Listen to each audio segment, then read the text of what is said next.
반갑습니다, 여러분들. 2021년도 전기기사, 산업기사, 필기, 전기기기편 강의를 맡은 유승원입니다. 자, 여러분들 전기기기를 나갑니다. 그쵸?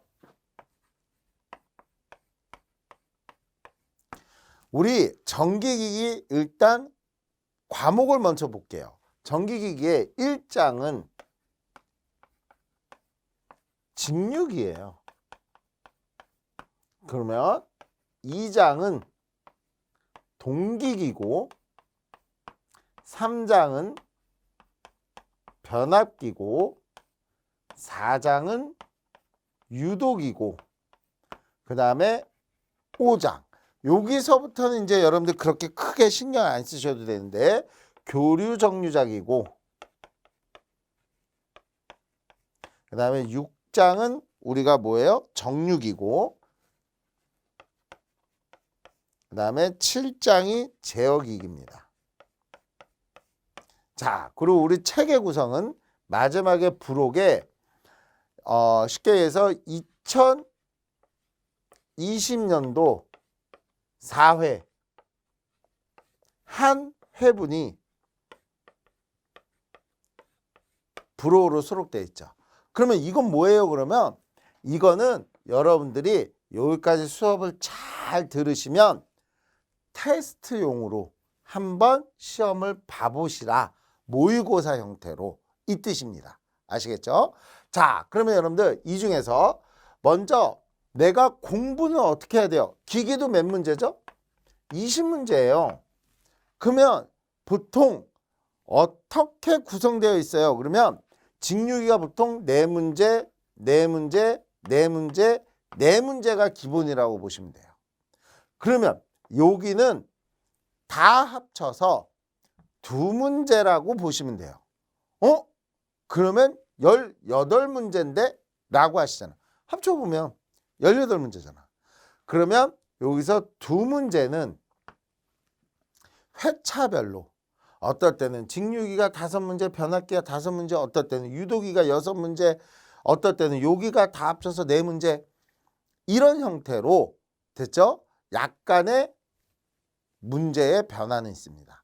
하지만 결론적으로 따지면 여러분들이 20문제를 다 맞힐 필요는 없잖아.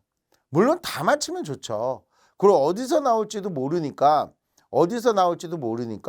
다 공부 안 할 수는 없잖아. 하지만 주로 나오는 데를 공부해서 정말 이거는 거의 매번 나와 라는 파트가 있어요. 그걸 제가 수업 시간에 얘기 드릴 거예요. 이건 꼭 하세요. 이건 꼭 하세요. 이 파트는 꼭 하세요. 라고 얘기하는 데가 있습니다. 그러면 그 부분만 잡아도 우리는 10개, 절반은 다시 얘기해서 20문제 중에서 10문제 정도는 우리가 꼭 맞춰야 되는 데가 있어. 그리고 나오는 데가 있어. 그러면 그것만 잘 잡아줘도 절반은 맞히는 거야. 내가 맞히는 게. 그러면 우리 찍는 것도 있잖아. 찍는 것도. 그쵸? 우리가 뭐 20문제 다 알아서 뭐 어떤 분들 봐보면 기기 나 14개 맞았어. 그러면 14개가 자기가 알아서 14개 맞은 게 아니야. 그쵸? 거기서 찍은 것도 맞는 거야. 그러니까 우리는 10개는 꼭 맞춰주고 나머지 10문제는 나중에 이제 중간에 얘기할게요. 어떤 식으로 해서 이제 맞춰줘라. 이렇게 얘기를 드릴게요. 자, 하여튼지 우리가 그러면 챕터별로 봤을 땐 어디까지가 가장 열심히 공부해야 돼요? 그러면 보이시죠? 딱 봐도 어디까지? 여기까지. 요 파트를 정말 열심히 공부를 해주시면 이걸로도 요게 나와. 충분히. 그리고 이 중에서는 요 파트. 그러니까 쉽게 얘기해서 우리가 쉽게 얘기하면 반도체를 이용한 정류 회로가 있어요. 요거는 수업 시간에 제가 얘기를 드릴 테니까 이 부분은 꼭 한 문제 이상 나오니까 요 한 문제 정도는 여기서 꼭 맞춰주실 수 있습니다. 됐죠? 그러니까 요거 한 문제, 여기서 얼마만? 10문제 정도만 맞춰줘도 우리가 앞에 OT 때 얘기했죠? 기기는 내가 몇 점만 맞으면 만족 점수가 된다? 12개. 됐죠? 아, 이게 최하 점수로 본다는 얘기야. 나는 12개를 최하 점수로 보고 이것만 맞춰도 아, 그래, 나는 만족해. 이렇게 생각하면 된다는 얘기예요. 이해하셨죠? 다시 한번 얘기하지만 이거는 내가 만족 점수라는 거야. 이것만 해도 합격 점수라는 거야. 기기에선 12개만 맞아줘도 다른 데 합산해서 60점을 넘을 수 있다는 얘기예요. 그래서 이런 식으로 나갑니다. 자, 그러면 우리가 조금 분류를 해볼게요. 우리가 우리 이 전기 기기에서는 뭐뭐뭐를 만들어요. 말 그대로 기기야. 그러니까 전기를 기기에서 가장 첫 번째는 발전기죠. 발전기. 기계잖아, 기계. 발전기. 전기 기기의 가장 기초는 뭐라고요? 발전기. 그러면 발전시켰을 때 우리는 무슨 발전과 무슨 발전이 있어요? 그러면 직류 발전과 교류 발전이 있는 거예요. 그러니까 직류 발전을 한 게 직류기일 거고 교류 발전을 하는 게 동기 발전기와 유도 발전기가 있지만 유도 발전기는 거의 사용을 하지 않고, 됐죠? 동기 발전기가 사용됩니다. 됐죠? 그러면 우리나라 아니 전 세계적으로 직류를 사용을 해, 교류를 사용해. 직류를 쓰고 있어요? 교류를 쓰고 있어? 우리가 쓰는 전기는 교류를 쓰고 있죠. 그러면 직류는 사용하지 않잖아. 직류 발전 안 하잖아. 그러니까 우리가 직류 발전소가 있어 없어? 없지. 단 요즘 직류를 만드는 건 있죠. 태양광. 하지만 이건 우리가 발전기라고 하진 않잖아. 그렇죠? 일단 볼게요. 그러면 우리는 직류 발전기는 우리가 발전소로 활용을 하고 있지 않으니까 얘를 공부할 필요가 있을까 없을까? 이게 중요한 거예요. 우리가 쓰고 있는 건 다 교류 발전이니까 당연히 교류 발전기만 공부하면 되잖아 라고 생각하는데, 최초의 발전기는 직류 발전기야. 에디슨. 여기서부터 시작해서 얘가 만들어지기 시작한 거야. 그러니까 기본적인 원리와 발전 원리와 구성은 어디서부터 시작이라고? 직류 발전기야. 따라서 직류 발전기의 발전 원리, 그리고 발전되려면 어떤 것들이 필요해, 그리고 어떤 구조로 만들어져야 돼 라고 하는 거를 우리가 여기서 주로 공부를 해야죠. 그러면 요거의 방식을 더 편리하게 만들어서 우리는 교류 발전기를 사용하는데, 그럼 교류 발전기의 원리와 그쵸? 구성과 특성은 어떤 것이 있는가를 동기기에서 배우겠죠. 자, 그러면 이겁니다. 직류 발전기를 만들었는데 직류 발전기는 못 쓰나? 써! 직류 발전기 되게 좋아요. 직류 발전기, 그러면 우리가 직류는 사용 안 해? 해! 실제로 지금도 쓰고 있어. 어디? 충전 드릴. 직류잖아. 그리고 우리가 타고 다니는 전철, 전기철도, 그것도 직류 직권전동기야. 다시 얘기해서 직류 모터는 아직 쓰고 있다는 뜻이야. 이해갑니까? 그러면 여러분들 여기서도 개념 잡아야 돼요. 시험 문제야. 직류 모터는 쓰는데 어디에 쓴다고 그랬죠? 방금? 막 한마디를 막 벽 뚫는 거, 충전들을 막 들 박는 거, 그리고 뭐 전철 그 수백 톤을 움직여. 다시 해서 직류 전동기야. 힘이 세. 그래서 우리는 직류 모터는 공부를 해야 돼. 됐어요? 회전력, 토크 아주 중요하다는 얘기야. 아주 중요하다는 얘기야. 그럼 우린 직류 쓰지. 직류로도 사용되잖아. 그런데 직류의 단점이 있어. 그건 이제 좀 이따가 직류 발전기에서부터 들어가면서 얘기를 할게요. 직류는 가장 큰 단점이 변압이 안 되는 거야. 근데 교류는 변압이 되는 거야. 다시 얘기해서 직류 발전기를 두게 되면 용량 P는 전압 곱하기 전류가 용량이에요. 전압 곱하기 전류가 용량이야. 근데 직류 발전기는 변압이 안 돼. 그러니까 얘가 일정해. 그러니까 내가 이만한 발전기를 만들면 얘가 사용 전압이기 때문에 전압이 낮다고. 그러니까 전류가 용량이 크다라는 뜻은 얘는 저전압이니까 전류가 커야 돼. 그러면 발전기는 크죠. 선의 굵기도 굵어야 돼. 전류는 흐르는 물이랑 똑같이 생각하면 돼요. 물이 많이 흐르려면, 전류가 많이 흐르려면 호수의 굵기, 선의 굵기가 굵어져야 돼. 그러니까 용량의 한계가 존재하지. 또한 전압이 낮은 상태에서 많은 부하를 땄으니까 전압 강화도 심하게 되죠. 그러니까 멀리 보낼 수가 없어. 또 내가 만약에 증설을 하게 돼도 직류 발전 설비를 내 공장에다 만들어야 된다고.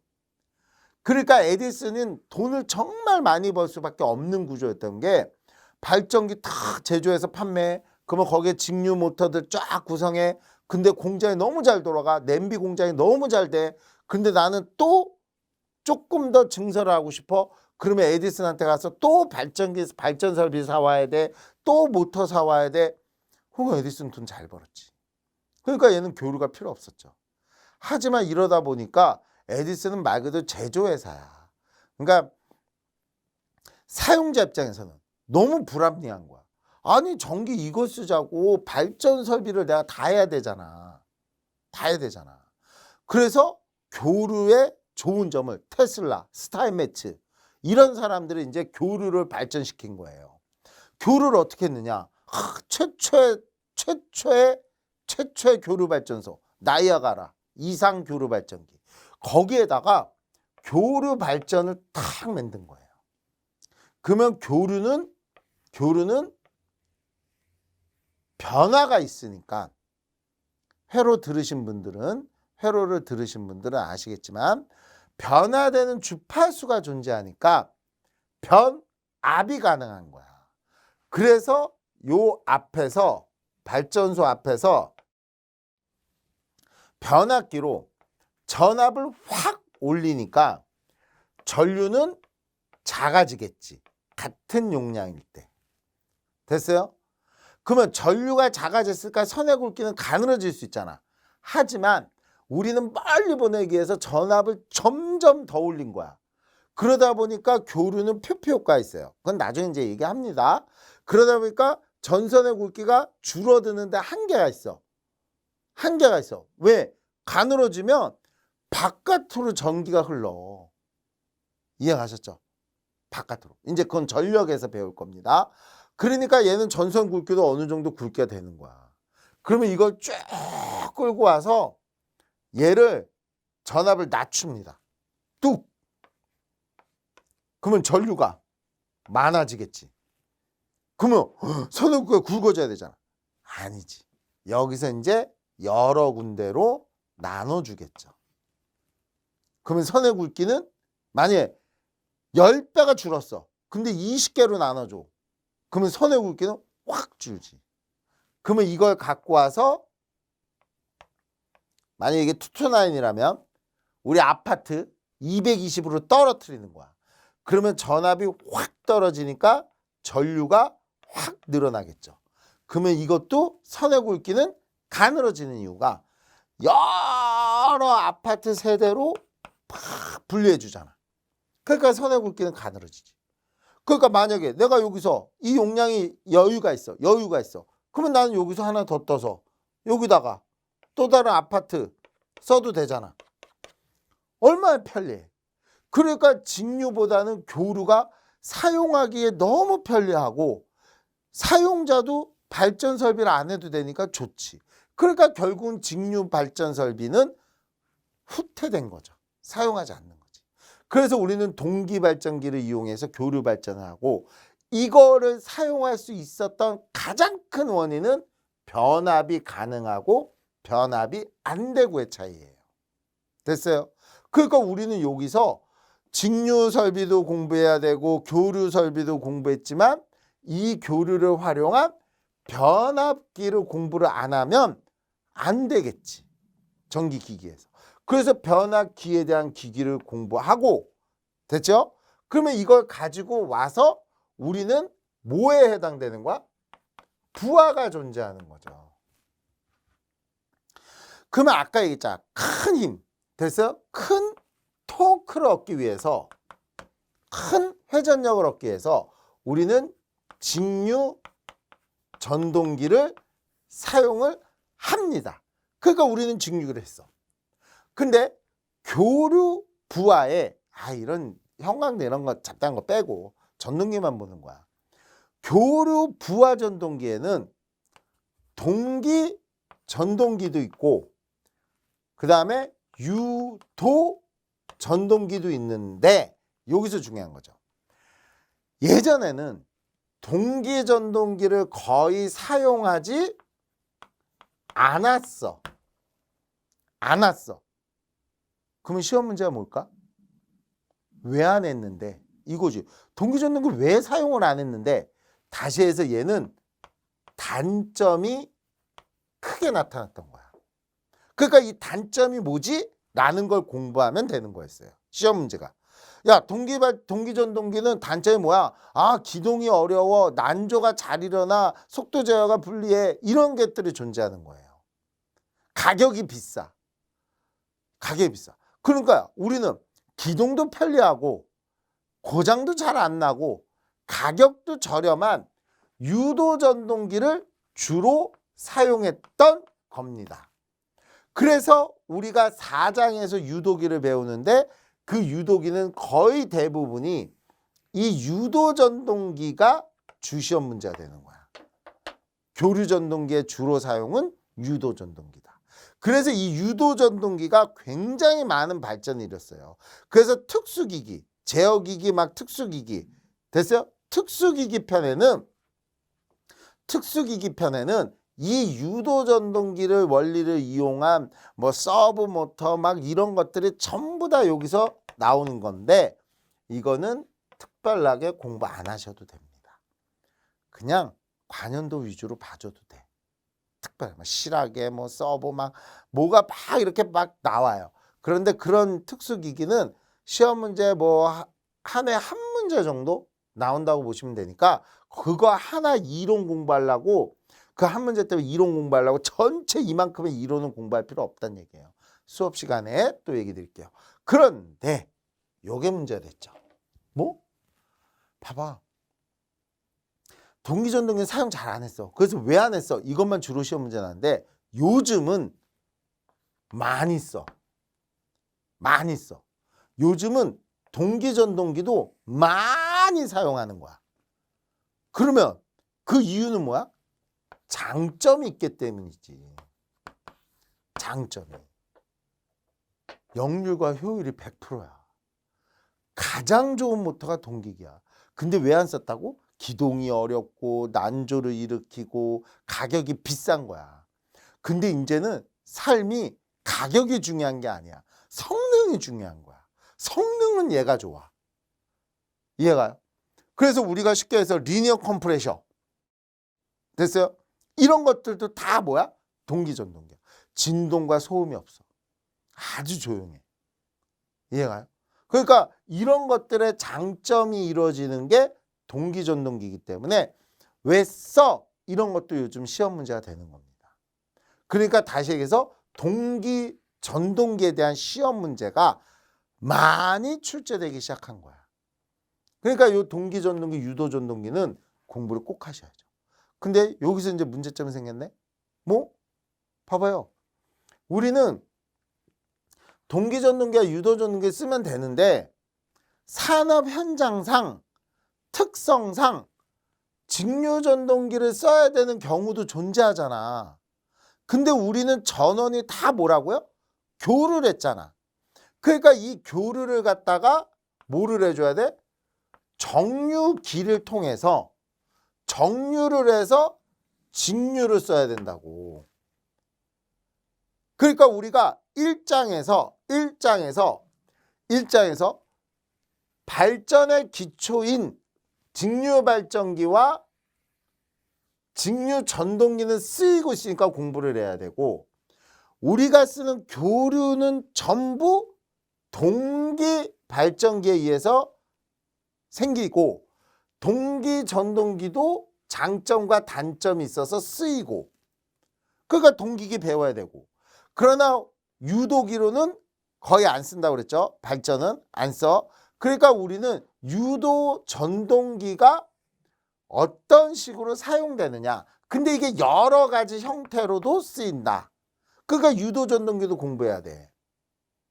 그래서 직류기, 동기기, 뭐 유도기, 그리고 변압을 해야 되니까 변압기도 공부해야 되죠.